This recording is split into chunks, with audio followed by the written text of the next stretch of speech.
నమస్కారం. శ్రీమద్భాగవత మహాపురాణము ప్రథమ స్కందము మొదటి అధ్యాయము.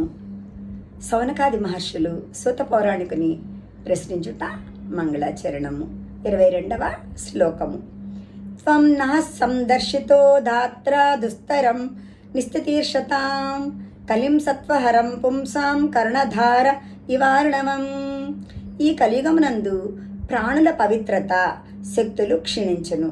సముద్రమును దాటగోరడి వానికి కర్ణధారి అనగా చుక్కాని పట్టువాడి వలె దుస్తరమైన ఈ సంసార సాగరము నుండి బయటపడుటకు మా అదృష్టవశమున మాకు నీవు లభించితివి. మాపై గల అనుగ్రహముతో బ్రహ్మదేవుడు మాకు నిన్ను చూపెను. 23వ శ్లోకము.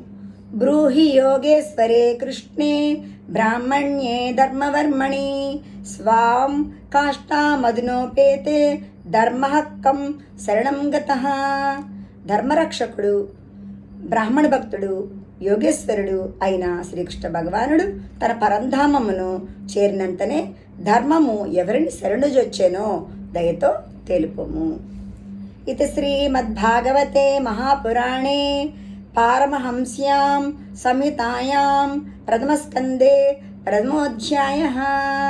ఇది శ్రీమద్భాగవత మహాపురాణమునందలి ప్రథమస్కందమునందు మొదటి అధ్యాయము. ధన్యవాదములు.